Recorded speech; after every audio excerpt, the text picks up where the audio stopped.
T'en prie, clap, moi. Ça, moi j'aimerais bien, mais ça me fait mal, moi.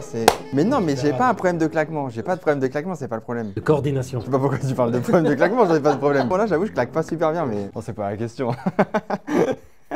Bonjour tout le monde, bienvenue pour cette nouvelle vidéo. Je ne sais pas du tout comment va s'appeler cette vidéo parce que je pense à ma monétisation, mais je suis en train de réfléchir.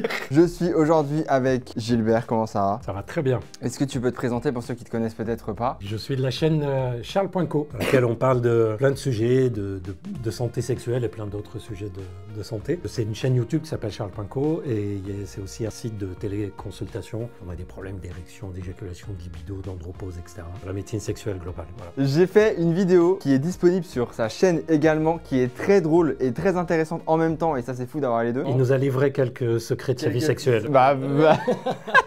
Après, ce qui est bien, c'est qu'ici, il n'y a pas vraiment de secret. Pas de tabou. Mais du coup, c'est hyper intéressant. Donc, si vous voulez aller voir, je vous mets le lien dans la description et dans les petits encarts à la fin de la vidéo. Comme ça, vous pouvez rester ici, finir la vidéo et après aller là-bas. D'accord? Super. Faut savoir que moi, la première fois que je t'ai vu de ma vie, mais peut-être que je me trompe de gars, mais là, c'est hyper. Vas-y. T'as fait l'émission Marie au premier regard? Si, il y a 3 ans. Attends, pour les gens qui regardent, je cherchais pas à me marier dans l'émission. Non, j'étais un des experts. Voilà. Attends, t'es marié? Je suis en couple. Depuis longtemps? Ouais, là, ça fait une 12aine d'années. Waouh. Et c'est toujours aussi. Ouais. Non mais toujours, je veux dire, c'est fou de maintenir la flamme 12 ans. Tu apprends au bout d'un moment, tu sais ce qui fait fonctionner, ce qui fait pas fonctionner. Tu apprends de tes erreurs du passé. Ah bah ça, on a bien appris. D'ailleurs, on essaye d'éviter aux autres ces erreurs en disant, bon, voilà, on les a vues ces erreurs, j'ai vu plein de patients. Avec l'expérience qu'on a, je peux vous dire J'avoue que toi, du coup, avec tous les témoignages que tu reçoi, tu peux te forger toi au fur et à mesure, du coup. Clairement. Du coup, c'est très pratique. Je dis souvent que l'avantage... On est parti en interview, hein. Fuck les anecdotes, d'accord? On verra plus tard. Non, écoute, quand tu es médecin sexologue, tu vas pas avoir moins de problèmes sexuels que les autres, sauf si tu sais les préventions qu'il faut faire, t'occuper de toi et tout ça. Par contre, tu peux très vite réagir, tu comprends tout de suite qu'il y a un truc qui va pas, pourquoi, etc. Ouais, tu peux apprendre des erreurs des autres. Voilà. Et là, on va parler des erreurs des autres, pour le plaisir.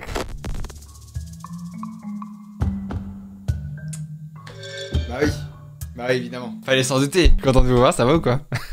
Bonjour, voilà, il fallait qu'on en parle parce qu'avant que la vidéo commence, qui est une très bonne vidéo d'ailleurs. Incroyable cette vidéo, vraiment, elle est très cool, intéressante, drôle, super.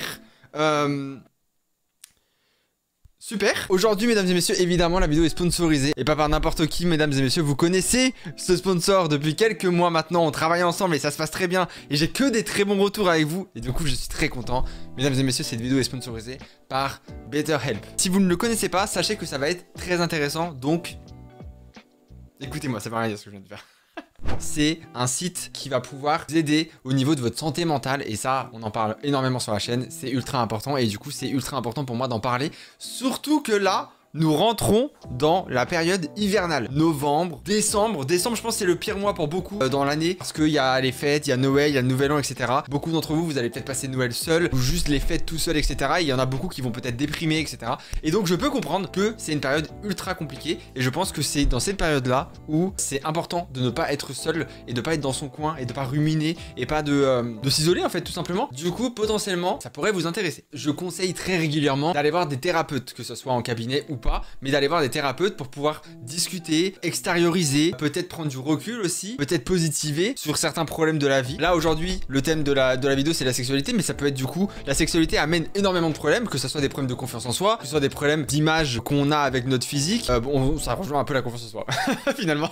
Mais vous voyez ce que je veux dire? Et du coup, si vous kiffez pas trop aller dans des cabinets classiques, etc., parce que vous avez pas une idée du thérapeute que vous allez avoir, que vous vous dites peut-être que ça va pas matcher, etc., et bien c'est là où BetterHelp va être intéressant, c'est que eux, ils vont pouvoir vous conseiller des thérapeutes adaptés à vos besoins. C'est 100% en ligne, donc si vous n'avez pas énormément de thérapeutes dans votre région, etc., c'est pas grave, vous allez pouvoir vous inscrire et vous allez avoir un questionnaire à remplir, un questionnaire qui est ultra complet, d'accord? Ça va aller des problèmes de genre, ça va aller des problèmes de confiance en vous, comme je disais, ça va aller sur des problèmes de séparation, de remise en question, ça prend vraiment énormément de points en compte et c'est impossible que vous vous retrouviez pas dedans. Le lien est dans la description si vous voulez aller checker, remplissez au moins le questionnaire et ça se trouve, ça va vous ouvrir des portes, des réflexions, etc. C'est hyper intéressant en vrai à faire.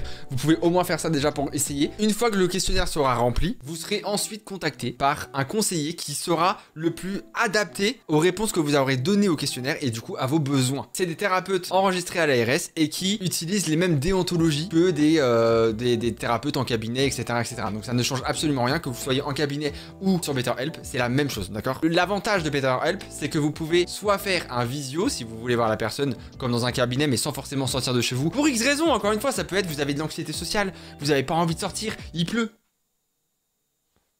Ça peut être une raison, on sait pas. Ou alors, vous pouvez également parler directement sur l'application, comme par SMS, etc. avec votre thérapeute, qu'importe le moment et tout. Si, je sais pas, vous commencez à vous parler pendant votre première séance et que, je sais pas, 2-3 heures après, vous voulez lui renvoyer un message parce que la discussion que vous avez eue, elle vous a fait réfléchir, elle vous a fait prendre du recul sur un truc, machin, ou 2 jours après, on s'en fout. Bref, n'importe quel moment, vous pouvez lui envoyer un message et lui, il répondra, il continuera un peu cette thérapie avec vous à travers les messages, d'accord? Ou alors, du coup, vous aurez également l'appel téléphonique. Ça rejoint la visio, mais sans la caméra, finalement. L'appel téléphonique. J'ai pas inventé l'appel, c'est la même chose mais sans la cam de l'autre. Et très important, vous testez un thérapeute. Ça matche pas, il n'y a pas le feeling, vous avez l'impression qu'il comprend pas soit ce que vous dites, soit ce que... Bref, qu'importe, vous avez l'impression de pas être compris, ce n'est pas grave, d'accord? C'est pas grave, on change. Et sachez que changer, ce n'est pas un surplus, c'est gratuit. Donc, mesdames et messieurs, si vous pensez qu'une thérapie ou juste discuter avec quelqu'un, parce que c'est vrai, le mot thérapie, ça fait un peu peur. Vous avez peut-être l'impression que vous êtes fou à aller voir un psy. Et alors que pas du tout, hein.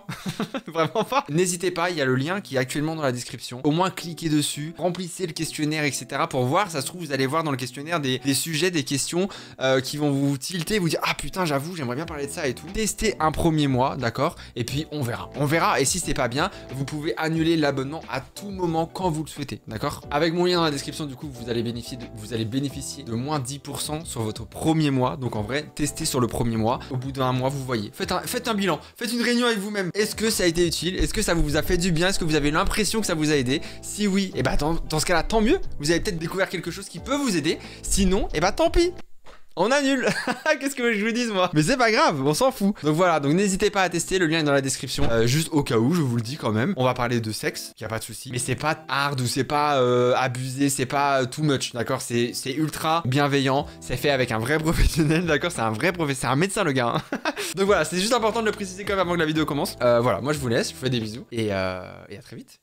Ça, c'est des messages qui t'ont envoyé. Hein. Ça, c'est des abonnés qui ont envoyé leur mail, d'accord? D'ailleurs, je vous mets l'adresse mail qui s'affiche tout de suite et qui est également dans la description si vous voulez copier-coller. Comme ça, si vous avez des anecdotes sur ce thème, vous pouvez les envoyer sur l'adresse mail et peut-être qu'il y aura un épisode 2 et du coup, on ira piocher dans vos histoires. Toi, tu les as déjà lus? Je lis jamais, tout en impro. Okay. Je lis jamais à l'avance parce que j'aime bien décortiquer tranquillement. Ouais. Des fois, je suis déçu, des fois, ça part. Bonjour Chris, mon anecdote est plutôt courte, c'est très bien, ça m'arrange. Mais c'est un événement qui m'a marqué, je pense, que ce n'est pas mal d'en parler pour les plus jeunes. C'était il y a 3 ans. Attends, je sais pas si c'est Lou qu'elle s'appelle pour l'instant, donc écoute, ça a l'air d'être une femme. Je vais te dire un truc, on va faire très simple, ça sera que des meufs, voilà, je te le dis, parce que j'ai une commu de 80% de meufs sur ma chaîne. Je comprends. Donc du coup, en fait, peut-être à un moment il va y avoir un petit mec, on va le prendre, mais ça va être que des meufs, donc je te le dis parce que comme ça mais tout le monde est bienvenu, hein, mais bon, voilà, c'est la stat quoi. C'était il y a 3 ans, c'était mes premières expériences sexuelles et j'étais avec un mec pas sûr de lui du tout. Rien de grave, jusqu'à là évidemment. Malheureusement, il était tellement stressé que le pont-levis ne s'est pas levé. Ah ça me fume, à chaque fois ils mettent des métaphores, ils osent pas dire. Et surtout, il y en a jamais une comme l'autre. Mais t'as vu, dans ta vidéo sur ta chaîne, on parlait du stress des expériences, là ça va jouer. Ouais. Coup, impossible du coup d'avoir une érection, de mettre un préservatif, car... Ouais. Ah putain, le truc du préservatif, faut qu'on en parle. C'est tout intéressant. Préservatif qui fait tomber le pont-levis. Impossible de mettre un préservatif car c'est trop petit et il ne veut pas avouer qu'il s'est trompé de taille.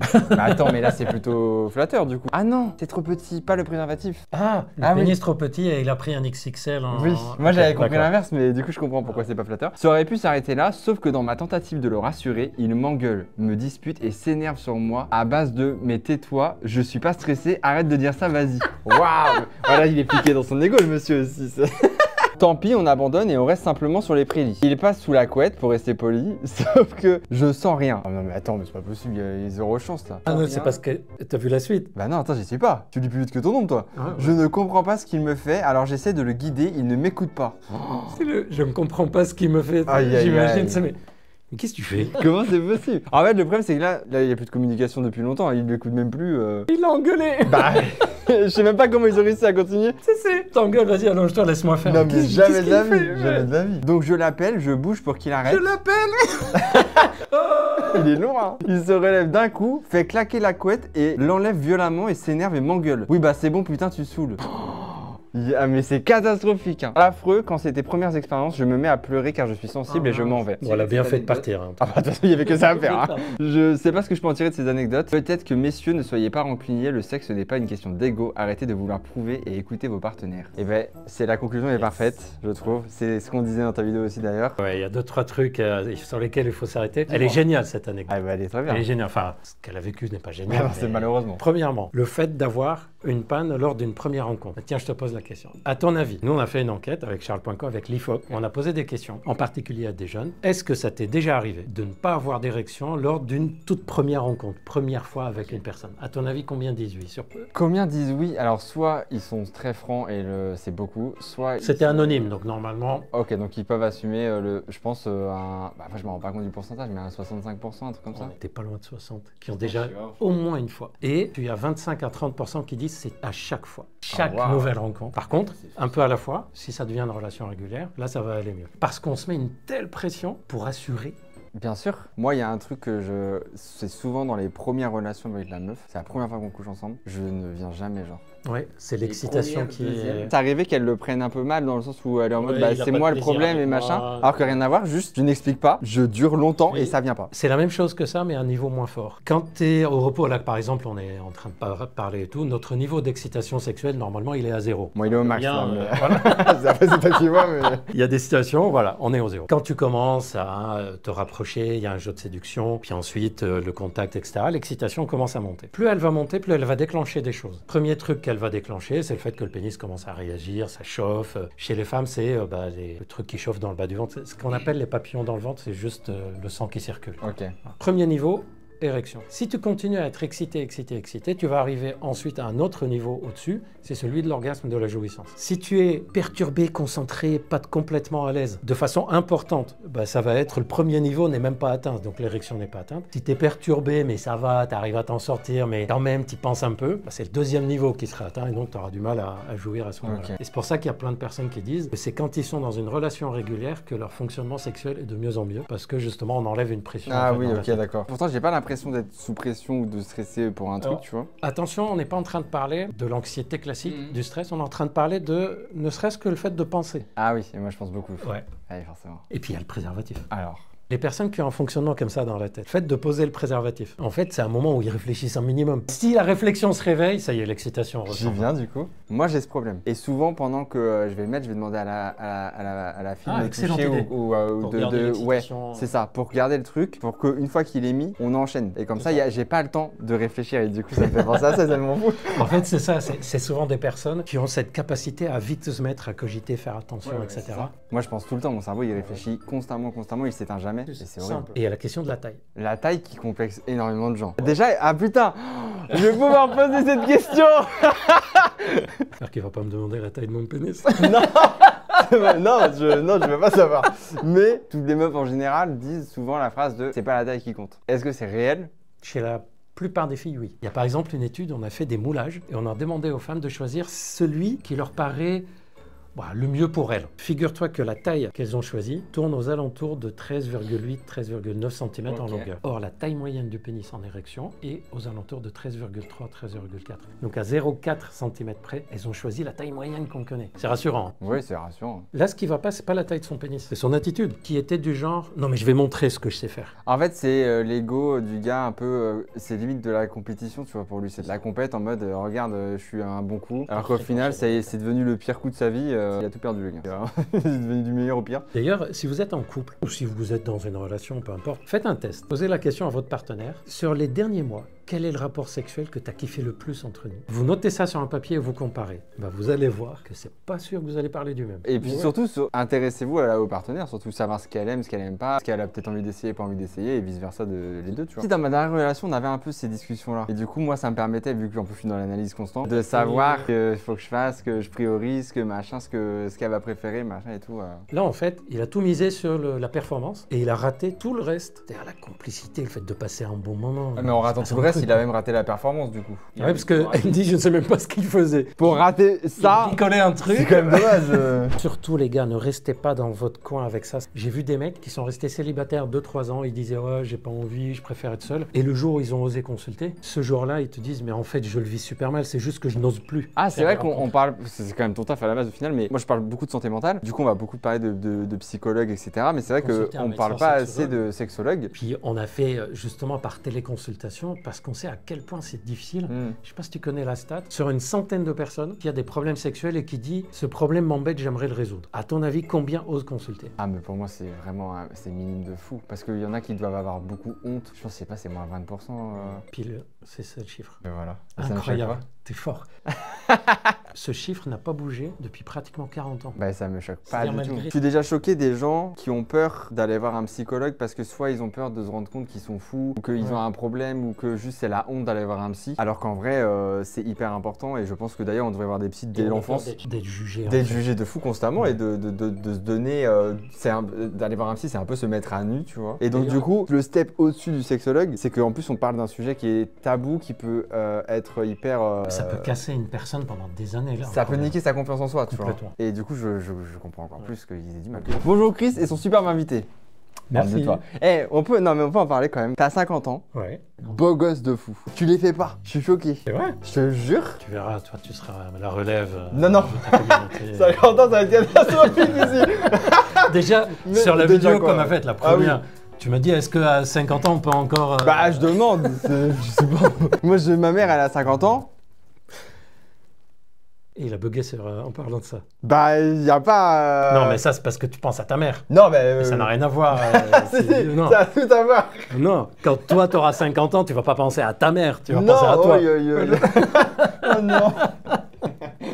Alors, je suis une fille de 19 ans, bientôt 20. Je suis encore vierge et même aucune relation amoureuse à mon actif. Je brise directement ce tabou, ça ne me dérange pas. Je suis pas en recherche d'un copain ou d'une copine. Le fait de n'avoir pas eu de relation non plus ne me gêne pas non plus. Ok, pour l'instant j'attends le problème alors. J'attends pour la bonne personne et l'envie. Je voulais juste faire une mini parenthèse pour rassurer les gens qui sont dans le même cas que moi. C'est pas grave, ça arrive pour différentes raisons et c'est ok. Ma question en fait, elle est pour préparer ma première fois parce que je suis ultra prévoyante. Je voulais juste savoir s'il y avait des choses à préparer soi-même avec son partenaire, à faire avant pour s'approcher de la première fois parfaite. Top, j'adore cette question. Bah c'est pour ça, elle est hyper intéressante. Qu'est-ce qu'on prépare pour la première fois? Premier conseil, c'est de garder toujours à l'esprit que le jour où je me dis c'est aujourd'hui je vais faire la première fois, je vais pouvoir changer d'avis à n'importe quel moment. Même si je ne change jamais d'avis. Parce que le fait d'avoir une porte de sortie fait que tu te sens à l'aise. Et si tu te sens à l'aise, les choses vont mieux se passer. Donc si tu dis à la personne avec qui tu es, ou si tu le fais comprendre, sentir que les baisers vont de plus en plus loin. D'ailleurs, je vous conseille de le faire progressif. Si à chaque étape, tu te sens que tu étais bien en fait, pas trop mal, la fois d'après, tu sais que tu peux aller un peu plus loin, la fois d'après un peu plus loin. Et l'idée, c'est ça, c'est d'y aller étape par étape. Si à un moment, tu te sens mal, c'est le moment où tu vas dire là, ça va pas, je préfère qu'on arrête là. Faut surtout pas faire genre poser une date, dire ce soir, on le fait, tu vois. Pire truc à faire, la meilleure façon de rater. Ah bah c'est sûr. Autre chose, c'est lorsque vous êtes lors du tout premier rapport sexuel, lorsque vous êtes la toute première fois nus à deux. Surtout ne pas se précipiter d'aller vers un acte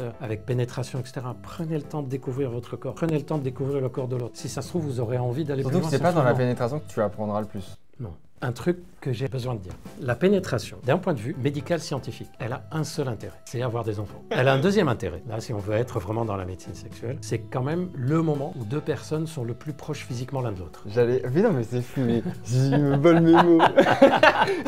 J'allais dire c'est le moment où je me sens le plus en phase et le plus passionnel connecté avec la personne. Physiquement avec la personne. Il y a par exemple beaucoup de femmes qui disent « Moi, je n'ai pas de plaisir par pénétration, je n'ai pas d'orgasme, moi mon clitoris fonctionne super bien, tout va très bien. Mais j'aime bien ce moment-là parce que je le sens en moi. L'un contre l'autre, machin et tout. Bien sûr. Donc, c'est le seul rôle. C'est pas la pénétration qui définit le rapport sexuel. Donc, progressivement, surtout, donnez-vous le droit de changer d'avis à tout moment. Étape par étape. Si l'étape se passe bien, c'est que la fois d'après, tu peux essayer plus loin. Autre chose, il y a beaucoup de filles qui, lors de la première relation, sont surprises de voir que, comme si leur vagin était impénétrable. C'est ce qu'on appelle le vaginisme. N'hésitez pas, même si la personne est vierge, à d'abord explorer avec le doigt, ne serait-ce que pour voir si avec le doigt, il y a une gêne. Ah, mais déjà. pour moi, c'est obligatoire, de toute façon. Pas pour tout le monde, malheureusement. Et d'ailleurs, j'ai remarqué que les personnes qui mettent une valeur incroyable sur leur première fois, c'est là où ça se passe mal. Ceux qui disent, bah, c'est juste une première fois, soit je le fais, soit je le fais pas, on verra bien. C'est là où ça se passe bien. Quoi. Et surtout, très important, alors j'allais dire surtout pour les filles, mais en vrai, non, c'est pour tout le monde, mais j'ai l'impression que c'est plus les filles qui sont dans ce cas-là à chaque fois. Si en plein milieu de l'acte ou j'en sais rien, vous le sentez plus ou vous voulez plus ou juste ça fait mal, dites-le. Le nombre de potes à moi qui ont fait leur première fois et qui ont eu mal de fou et qui n'ont rien dit et qui ont laissé finir le truc parce qu'ils ils ont pas osé. Ça peut développer des problèmes derrière. Voilà. Ce n'est pas normal d'avoir mal pendant les rapports sexuels. C'est censé être confortable. Ceux qui vous disent ouais mais c'est normal, c'est la première fois, ouais c'est normal parce qu'il y avait une sécheresse. Non, la douleur dans notre corps, c'est un signal biologique pour nous dire il y a un truc qui va pas. Donc on l'écoute. Et il y a beaucoup de femmes qui disent ouais mais je vais casser le moment, qu'est-ce qu'il va penser de moi, etc. C'est son problème. C'est-à-dire que si la personne se braque, le prend mal ou vous parle mal à cause de ça, ça veut dire que dans tous les cas, c'est pas quelqu'un avec qui il faut que vous continuez d'avoir soit des relations, soit des contacts, parce que c'est quelqu'un de toxique en fait. Il fera ça pour tout. Donc, poubelle, dégage, au revoir. C'est ça. Il y a une enquête britannique qui m'a scotché. Figure-toi que 40% des femmes qui ont des douleurs pendant les rapports sexuels pensent que c'est normal. Mais ça me choque C'est pas. C'est ce qu'on a inculqué, même tout, là on part au-delà du sexe, c'est que les femmes, ce truc de c'est normal, ce qu'elles vivent certains trucs de la vie tout court dans la société, tu vois. Donc en fait pour elles c'est devenu logique que c'est triste. Salut Chris, je vais te raconter ma première expérience sexuelle. Il faut savoir que j'ai 22 ans et que je suis toujours vierge. J'attends toujours la bonne personne qui me mettra en confiance. Un beau jour, je parle avec un mec sur Tinder qui dit vouloir du sérieux. Plus jamais je fais l'erreur. Ah bah j'allais le dire, mais bon, tant pis.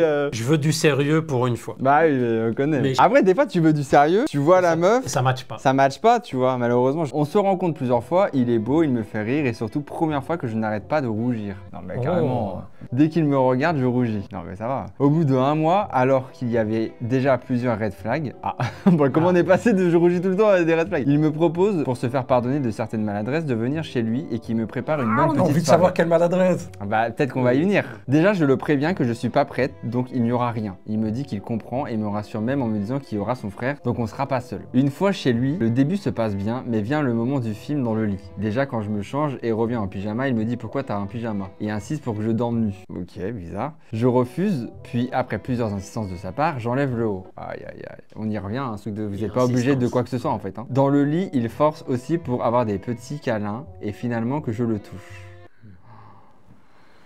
Ok, je me sentais mal et embarrassé, j'avais jamais fait ça, mais encore une fois, il insiste et j'ose pas dire non. Ma faute aussi. Alors. Putain, j'ose pas dire non. Mais je t'en prie, sinon je vais l'insulter. Donc. Moi, dès qu'elle a dit je me sentais mal, je me suis moins senti mal. Mais en fait, et moi, ce qui me dérange, c'est ma faute aussi. Ce n'est pas ta faute, c'est lui qui insiste. Toi, malheureusement, tu n'oses pas dire non et t'es embarrassé, t'es gêné. En fait, t'es pris au piège. Tu te sens pris au piège, du coup, tu fais ce qu'il demande, mais ce n'est pas ta faute à aucun moment. C'est ta faute, genre vraiment jamais de la vie. J'ai pas kiffé, mais lui oui. Donc bon, après il me touche les seins. Le pire arrive quand finalement il commence à m'embrasser les seins tout en disant momie. Ah, c'est ça le maman de l'objet, je comprends. J'ai juste regardé le plafond, je savais plus quoi faire, trop gênant. Non mais tu te rends compte qu'il lui a tété les seins, elle a dû lui disant maman, je vais péter un plomb, c'est qui ce psychopathe? Le pire c'est qu'il a continué encore quelques minutes tout en disant momie. Mais il dit, ça se passe comment pendant quelques minutes? Je t'en supplie, il a arrêté. Le lendemain il me ramène chez moi et on s'est plus jamais parlé. Oh, pas ouf comme première expérience quand on sait que j'ai déjà un peu peur des hommes et que j'ai voulu pour une fois faire confiance et sortir de ma zone de confort. Là, t'es tombé quand même sur... T'as pas de chance, là. Si j'ai bien compris, il a ce qu'on appelle une paraphilie ou un fétichisme. Mais alors, c'est quoi qui l'excite? C'est le fait que ça pourrait être sa mère? Non, non, non. C'est le fait de jouer... l'enfant et la mère. Et d'ailleurs, il y en a qui vont plus loin que ça. C'est-à-dire, ils s'habillent en enfant, mettent une couche culotte, etc. pour jouer... Mais... Non, mais c'est vrai. Non, mais juste, j'entends ce que tu dis. Mon ouverture d'esprit a des limites. Non, là, on est vraiment dans la paraphilie. D'ailleurs, d'après ce que j'ai compris aussi, je pense qu'il a ce qu'on appelle, on pourrait appeler les idées obsédantes. Les red flags, à mon avis, il s'est comporté de façon assez égoïste. Il a son truc, il fait comme il veut, il peut pas faire autrement, et il faut le suivre. Il y a quand même un truc super positif de cette expérience pour toi. C'est pas l'histoire de momie et de se d'allaiter le date, hein, c'est pas ça le positif. J'imagine. C'est le fait que maintenant, tu sais que quand tu as des red flags, tu les écouteras. Ah oui. Notre intuition se trompe rarement. Bah, je dis souvent la phrase, quand il y a des doutes, il n'y a plus de doutes. Exactement. Et on en revient aussi à ce qu'on disait tout à l'heure, c'est qu'il faut oser dire quand vous voulez pas quelque chose ou quand vous n'osez pas et machin. Et encore une fois, ça se passe mal, bon bah malheureusement ça se passera mal et c'est comme ça, mais ça s'est pas mieux passé là de toute façon. Donc vaut mieux dire les choses et que vous en sortez entre guillemets moins, alors le mot il est fort, mais moins trauma ou moins blessé, tu vois. Non, parce que là c'est pas le mot là, il est adapté, le trauma pour le coup. Et puis surtout tu dis la phrase, c'est ma faute aussi. Encore une fois, jamais de la vie, c'est lui qui est 100% en faute, toi t'as rien fait. Mais du coup, quelqu'un qui vient te voir en consultation et qui te dit, moi mon kiff, c'est d'imaginer ma meuf, c'est ma daronne. Ils viennent jamais, c'est leurs partenaires qui viennent. Et parce que du coup, tu conseilles C'est quoi comme pour les, par exemple, fétichistes des pieds. Fétichiste vrai, il ne peut pas avoir de rapport sexuel si c'est pas avec les pieds, l'excitation avec les pieds. C'est-à-dire, il n'y a pas rien d'autre possible. Rien d'autre du tout. Dès que c'est pénétration ou quoi, ben, il faut qu'il y ait le pied d'une façon ou d'une autre à un moment ou à un autre. En général, eux ne consultent pas trop. C'est leurs partenaires qui disent, mais comment je peux faire? Moi, je veux bien jouer le jeu, mais là, c'est extrême, etc. Ouais. Ah, du coup, il n'y a pas de conseils, tu les conseilles pas, il n'y a rien à leur dire. Qu'est-ce que tu veux dire, frère, de toute façon D'ailleurs, ils sont rarement conscients qu'il y a un problème. Souvent même, ils se disent, bah, c'est l'autre en fait qui ne suit pas. Moi, je suis comme ça, je suis comme ça. Ah, vas-y. Ah ouais? Le fait d'aimer sans avoir envie. Ok. Vas-y, c'est hyper courant. Coucou, je vais essayer de faire un résumé. J'ai rencontré mon meilleur ami en seconde et physiquement, c'est mon fantasme ambulant et j'ai développé assez vite une attirance physique pour lui, mais on va l'appeler B. B, c'est le meilleur ami du coup. N'est pas tactile de base, donc il y a une certaine distance entre nous, sauf qu'à partir du moment où j'ai dit que j'étais tactile, il a commencé à parfois me prendre dans ses bras, à se laisser papouiller les cheveux, à passer ses mains dans mon dos sous mon t-shirt. Bah attends, mais c'est quel genre de meilleur ami ça? Ouais. T'imagines, t'es avec ta meuf et il y a un mec qui passe la main dans le t-shirt et tout. Non, mais c'est mon meilleur pote. Non, mais n'en parlons pas. C'est un autre sujet. On a parfois dormi ensemble, oui bah tiens, de moins en moins habillés, bon bah tiens, bah de mieux en mieux. On est resté en caleçon jusqu'à la calmer.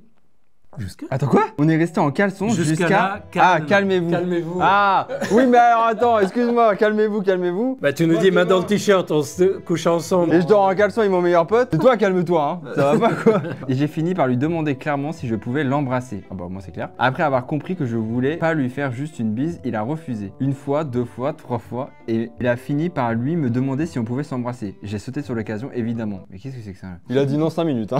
Parce qu'après il a finalement demandé, hein. Ce qui devait être qu'une nuit s'est transformé en on pouvait pas être seul dans une pièce sans que ça arrive. Oh waouh. J'avais déjà compris que c'était pas seulement de l'attirance de mon côté et que j'ai fini par croire qu'une histoire était possible. On passait des moments que je trouvais très romantiques à se balader la nuit autour du lac, non, le classique, à regarder les étoiles en se tenant la main. C'est un film. Pardon, je me moque, mais non, c'est possible. Une série Netflix. Ouais, mais j'aime bien, j'aime bien. Ça avait l'air de lui plaire et plein de petites choses comme ça. Ça a duré 3 ans avant que je lui dise. 3 ans? Mais vous avez les patiences que je n'ai pas. Vous dites quoi? Bah qu'elle l'aime, je pense. Ah, ok. Elle est tombée amoureuse. Je me suis pris un râteau. Mais attends, mais 3 ans, ils sont restés sex friends, genre? Pour lui, il ne ressent rien. On continue à coucher ensemble. On s'entend super bien, même en dehors de ça. Et mes sentiments sont partis petit à petit, mais c'était très compliqué avant car je revenais à lui comme une drogue. Et je culpabilisais de me faire du mal car je pouvais pas m'empêcher d'espérer plus que notre relation actuelle croyant être assez proche. Je sais pas si ça compte, mais voilà. Évidemment que ça compte. Il y a 4 trucs géniaux à expliquer. Tu sais que j'ai connu une situation comme ça. T'as vécu ça? Ouais. Moi j'étais la meuf, mesquine. Est-ce que tu sais, quand une personne a une attirance physique, une alchimie pour l'autre, etc., et que pendant le rapport sexuel il y a des orgasmes, il y a plus de chances qu'une fille tombe amoureuse dans ces cas-là que le garçon tombe amoureux. Non mais je sais. Ensuite, il y a beaucoup de personnes qui sont capables de vivre des histoires véritablement passionnelles sur le plan sexuel, c'est-à-dire quand ils sont avec la personne, c'est un feu d'artifice et ils font pas semblant, mais sans développer un attachement à la personne. Tu rajoutes à ça le fait qu'elle a dit qu'il n'était pas trop tactile. Ouais, enfin, il est pas trop tactile, il est devenu très vite. Hein. Le système avec lequel, tout le système psychologique, neurologique, biologique avec lequel on aime quelqu'un n'est pas le même que celui avec lequel on désire quelqu'un. Ah, et du coup, on arrive au fameux débat de l'amour sans sexe ou avec...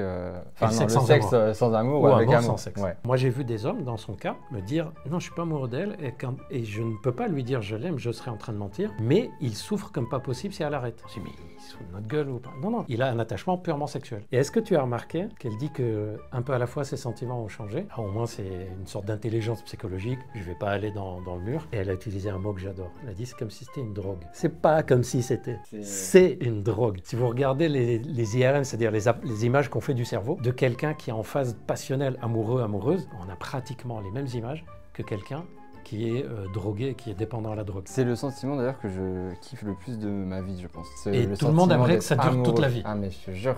Je vais dire un truc, tu vas me tuer. Heureusement que ça dure pas toute la vie. Pourquoi? Je vais te dire pourquoi. Quand tu es dans cette phase-là, Ouais. on est ok que tu t'en fous de dormir. Je m'en fous de dormir de base. Je suis insomniaque, je m'en bats les couilles. T'es d'accord que t'es capable de finir le boulot plus tôt pour aller retrouver la personne. Mais alors, T'es capable d'arrêter un truc, de changer, etc. T'es capable de changer des plans pour être... tu sais quoi, ça veut dire l'amour embête? Non, ça veut dire que c'est épuisant Mec. si c'est tout le temps. Alors j'ai une mauvaise nouvelle pour toi. Vas-y. Moi c'est tout le temps. C'est quoi on appelle ça? Les passion addicts. Addict à la passion. Mes frères, j'adore. Et dès que t'es pas dans cette passion, ça te paraît fade. Bah oui, en fait, j'ai l'impression que c'est froid, c'est fade, c'est tiens, on va faire sans saveur quoi. Vous êtes ok pour faire une thérapie de Chris là en Non, mais direct? jamais. Parce qu'en fait, ne perds pas ça. Ah mais je compte pas le perdre. Hein. D'ailleurs, tu peux pas. C'est en toi. Par contre, développe le reste. C'est-à-dire, tu peux dire, je suis dans une relation, je suis un passion addict, j'ai besoin de ça, et de toute façon, je fonctionne comme ça. Par contre, je peux de temps en temps être autrement, et de temps en temps être comme ça. Bien sûr. Par exemple, pendant quelques jours, ok, c'est la vie de tous les jours, etc. Puis hop, le week-end, je retrouve. Évidemment. Moi j'aime bien en plus, tu sais, t'as la petite routine de la semaine et le week-end. Ah, donc voilà. Non mais il y a toujours, évidemment. Ouais. Moi, je Mais parlais. parce que je me modère. J'ai appris à me Exactement. modérer. Bah voilà, t'as fait ta thérapie tout seul. Si je m'écoutais, chaque soir je rentre, bouquet de roses, petite surprise, bon bah voilà. c'est ça mon problème. Il y a une phrase que vous pouvez retenir. Quand vous êtes en déception amoureuse ou quand vous êtes hyper attaché à quelqu'un, vous savez que la relation va dans le mur, mais il y a un truc qui est plus fort que vous. Et vous dites, mais j'arrive pas à me débarrasser alors que ma tête me dit, arrête. Retenez bien cette phrase. La personne qui va vous détacher de lui, c'est lui. Bien sûr. Moi quand j'ai une déception amoureuse ou juste une relation qui, je sais que ça ne marche pas, mais j'arrive pas forcément à en sortir ou à prendre ces décisions de partir, j'ai ce besoin d'être dégoûté de la personne. Pour pouvoir te détacher. Ouais, parce qu'en fait, ça a créé un déclic dans ma tête et ça casse un truc où l'image de la personne, elle change totalement. Et en fait, ça va être peut-être à force de répéter ses erreurs ou à force d'avoir un comportement un tel comme ça ou comme ça. Et c'est à ce moment-là où, par contre, dès que j'ai le déclic de « Allez, c'est bon, la personne, elle me dégoûte ». Dégoûte, c'est un grand mot, mais c'est pas forcément hyper hard non plus, mais ça peut être déçu. Tu passes dans la phase J'ai été déçu. opposée. Il n'y a pas de neutre. Ouais. quoi. C'est ça. Là, pour les personnes dans cette situation, si vous avez une copine et qu'elle revient avec ce mec alors que vous savez très bien que c'est mort, surtout ne lui faites pas la leçon de morale. Ah, mais je t'avais dit, arrête, etc. Elle n'est pas bête. Si elle y va, c'est qu'il y a une raison psychologique qui est plus forte que la raison. Et quelquefois, on a besoin de finir l'histoire en plusieurs fois. Exactement. Et pas en une seule fois. Ça, c'est de la théorie de dire, allez, c'est fini, donc j'écoute la raison, j'arrête. C'est un peu comme quand tu essayes de décrocher d'une drogue. Tu peux retomber un peu, puis tu ressors, puis tu retombes, puis tu sors. Et le but, c'est qu'au final, en fait, tu puisses t'en débarrasser. Pour moi, il faut faire des erreurs pour ne pas les reproduire derrière. Donc, Puis on a tous des situations où on voulait arrêter quelque chose, et on l'a fait en plusieurs fois. Ah, tu m'étonnes.